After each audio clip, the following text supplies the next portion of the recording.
Hi dear, I welcome you to in this lecture series Active and Passive Voice.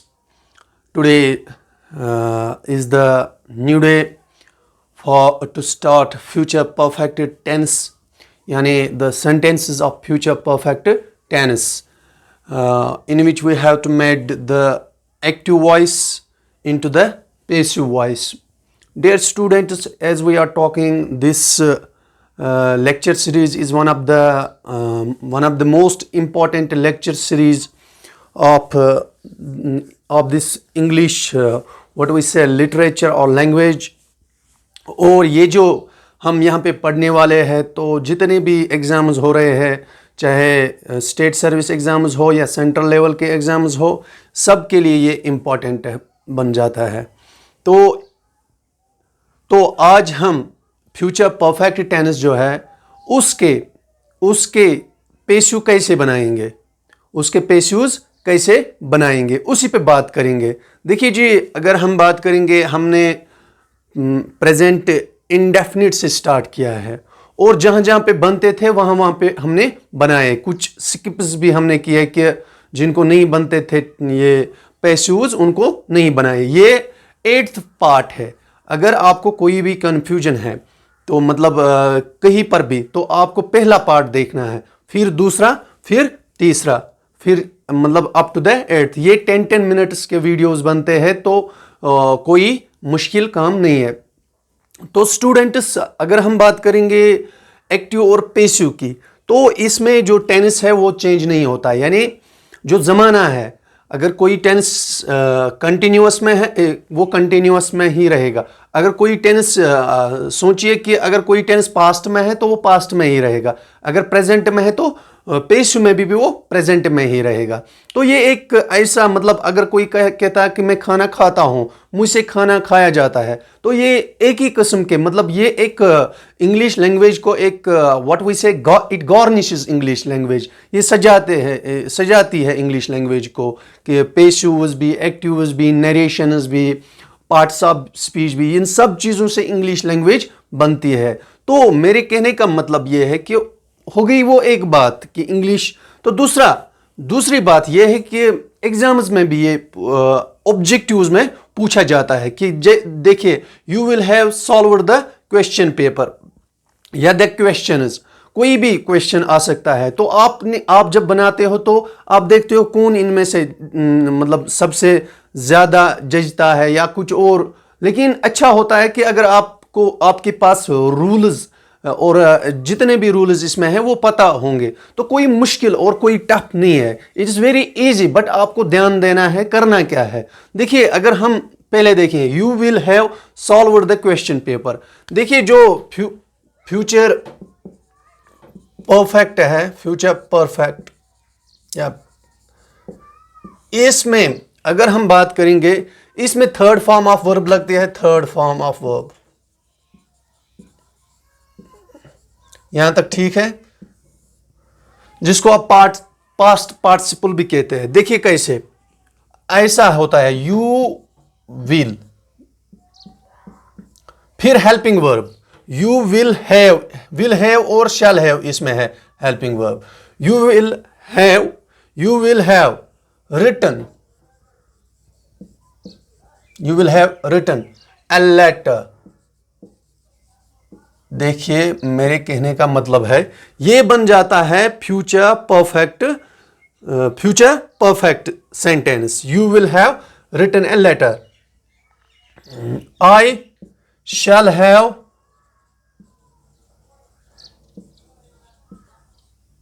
Played cricket. तो dear guys, देखिए, shall have और will have ये helping verbs है इसमें. तो इसी तरह मैंने यहां पे भी लिखा है शैल और विल प्लस हैव. फिर यहां पे हमने थर्ड फॉर्म ऑफ वर्ब लगाई, यानी पास्ट पार्टिसिपल जिसे कहते हैं third form of verb. Third form of verb, देखिए ध्यान से देखना, फॉर्म ऑफ वर्ब है ना, ये थर्ड फॉर्म ऑफ वर्ब. तो यहां पे भी मैंने लिखा है थर्ड फॉर्म ऑफ वर्ब. फिर आता है ऑब्जेक्ट, उसकी तो हम फिलहाल बात ही नहीं करते हैं. तो देखिए will, shell plus have plus third form of verb, इसको जब हम एक्टिव में, पेसिव में चेंज करेंगे तो क्या करेंगे? देखिए एक तो ये विल और शैल ये सेम ही रहेगा, प्लस हैव बीन, यानी अब इसमें हैव बीन आएगा, जो कि यहां पे हैव बीन नहीं था, यहां पे हैव था, लेकिन यहां पे हैव बीन आएगा, plus third form of verb, plus third form of verb. देखिए आप ये भी कह सकते हो ना, जितने भी फ्यूचर परफेक्ट टेंसेस है, जब हम उनको पेसिव्स बनाते हैं, जब फ्यूचर परफेक्ट टेंसेस को पेसिव्स बनाते हैं, तब क्या होता है? तब हेल्पिंग वर्ब्स यानी जो ऑक्सिलरीज है, विल हैव और शैल हैव, वो किसके है? Future perfect continue, future perfect continuous के है, यानी उसी के हेल्पिंग वर्ब्स इसमें लगते हैं। तो फिर फ्यूचर परफेक्ट कंटिन्यूअस का पेसिव नहीं बनता है। ठीक है, तो ये रहा आपका बैकग्राउंड। तो क्या करना है? और एक और बात, हमेशा third form of verb passives में लगती है, third form of verb, third form of verb passives में लगती है, तो ये भी याद रखना। तो कभी कभार इससे भी आप पहचान सकते हो कि ये पेसिव हो सकता है, चांसेस है होने के, लेकिन हमेशा नहीं हो सकता है, क्योंकि यहां पे भी थर्ड फॉर्म ऑफ वर्ब है। तो देखिए जी, हम अब क्या करेंगे?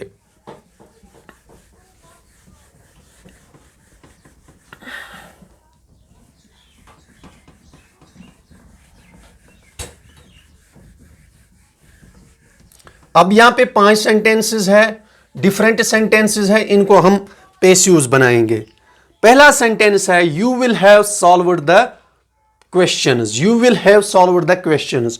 जरूरी नहीं है मैं ट्रांसलेट करूंगा, इसका मतलब अब मैं ये एक करूंगा कि आप ने क्वेश्चंस, आप क्वेश्चन सॉल्व कर चुका होगा, आप क्वेश्चन सॉल्व कर चुका होगा। यू विल हैव, तो यहां पे द पहले हम लाएंगे द क्वेश्चंस। देखिए कितना इजी से इजी बन जाता है, द क्वेश्चंस, यहां पे ये वाला द क्वेश्चंस हो गए ना। The questions will have been, the questions will have been, ठीक है, the questions will have been. अब ये will have been, the questions will have been. अब साथ ही third form of verb solved by, solved by you will have, you ही में रहेगा, ठीक है, तो सॉल्व्ड बाय यू। मैंने ये पहले ही कहा यू चेंज नहीं होता है पेसिव्स में, जिस तरह आई मी में, दे देम में, वी अस में, लेकिन यू एज यूजुअल यू ही रहता है, ठीक है, यू ही रहता है। He will have written this ऐसे, तो देखिए ये पहला था, ये दूसरा, यहां पे ये वाला लेना है, दिस ऐसे will have been, you will have, he will have written, written ऐसे ही रिटन ही रहेगा, दिस ऐसे will have been written by ही चेंज होता है किस में? ही चेंज होता है हिम में, ठीक है, ये भी ठीक हो गया। अब ये तीसरा है, अब ये तीसरा है, लाइट बंद हो गई है, तो they will have seen his father, देखिए हिज फादर, यहां पे his father will have been